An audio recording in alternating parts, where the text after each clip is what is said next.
こんにちは。シェア畑ひもんや3丁目菜園アドバイザーの西川です。今日は12月になったらこれで失敗、ニンニク栽培の失敗原因について、紹介します。ニンニクの葉が大きくなってくる時期です。そろそろ冬越しに向かっていきます。この時期にニンニクでやってしまう失敗例をご紹介したいと思います。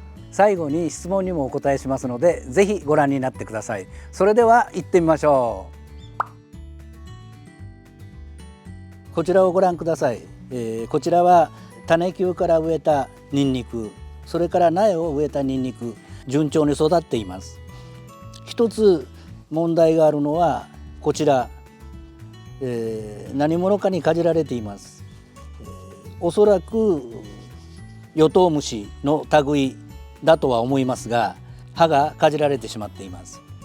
ここまでかじられてしまうと残念ながら成長点がなくなっていますので、成長が期待できません。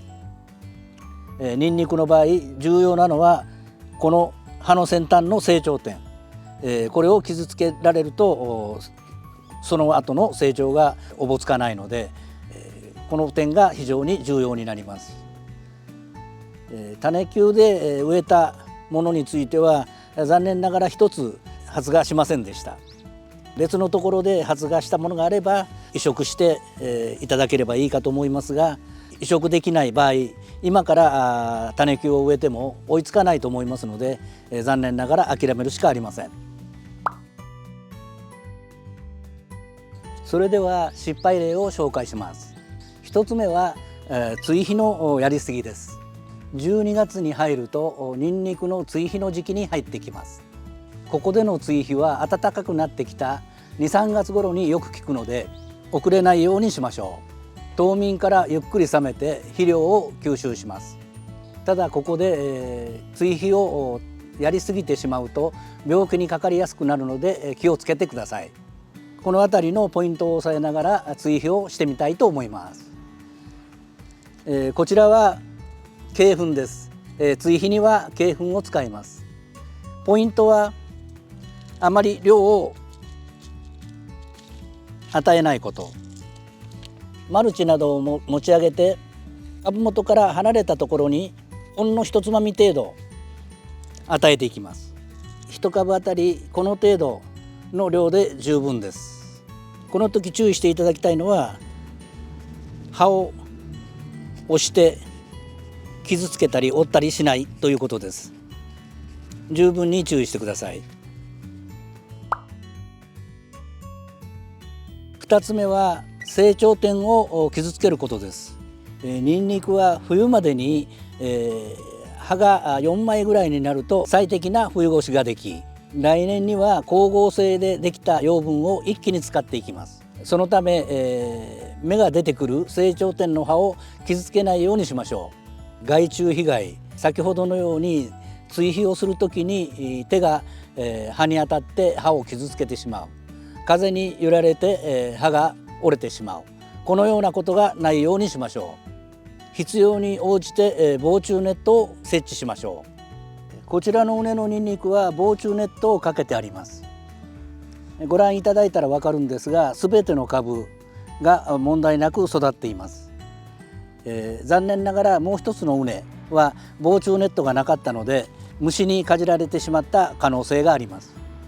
こちらの方は防虫ネットのおかげで全てが順調に育っていっています。防虫ネットのもう一つの利点は、強風が吹いてもある程度風を和らげてくれるということで、風に吹かれて折れるというようなことも防げます。極力防虫ネットなどを使って害虫から守る、それから風から守るということをやってみてください。3つ目、過湿の防止です。ニンニクは過湿状態が苦手なので、活着後土壌の状態をチェックして、過湿にならないように注意してください。長雨で水がたまるような場合は、排水対策などをしてなるべく根の部分に空気が取り込まれるようにする必要があります。それでは水はけ改善のために、こちらのドリルで畝横に穴を開けて排水対策をしてみたいと思います。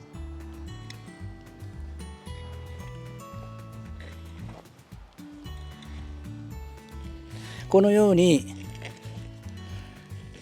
回しながらドリルで穴を掘っていきます。時々引き上げて土の状態を確認してください。今、粘土層のところに到達したので、もう少し掘り下げれば水はけが改善すると思います。このような、穴を畑の低い位置に2つほど開けていただくと、驚くほど水はけが改善しますので、ぜひやってみてください。それでは4つ目、病気対策です。ニンニクは錆病をよく発生します。先ほどの過失の問題と関連しますが、過失になると錆病の発生も多くなります。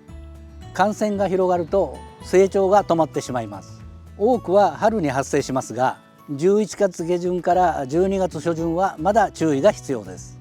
発生したらこちらの重曹水を使って対策しましょう。こちら重曹水は水 500ml に約 1g の重曹、炭酸ソーダですね、それを入れています。重曹水は錆病の原因となる糸状菌に作用して糸状菌を増殖させない効果がありますので、錆病、それからカビに起因する病気については大きな効果を示してくれます。それでは質問コーナーです。こちらの玉ねぎの動画にコメントをいただきました。苗を買わず地植えで玉ねぎを育てているのですが、今現在今回の動画より苗が小さいのです。諦めてホームセンターで苗を買い直した方がいいでしょうか、というコメントです。実際の苗の大きさがわからないので、的確な答えはできませんが、苗の背丈が10センチぐらいあるのであれば問題ないと思います。昨年私が種から育てた玉ねぎの場合、植え替えをするタイミングで約10センチの草丈でした。それでも春には十分育って大きな玉ねぎが収穫できたので、あまり苗の大きさに心配をなさることはないと思います。ただし今の時点で1センチ2センチというようなことであれば、ホームセンターで苗を購入される方がいいかと思います。ぜひ頑張ってみてください。今日は12月になったらこれで失敗、ニンニク栽培の失敗原因について紹介しました。この動画が面白かった方はチャンネル登録と高評価をお願いします。シェア畑ひもんや3丁目菜園アドバイザーの西川がお伝えしました。それではまた。家庭菜園ライフ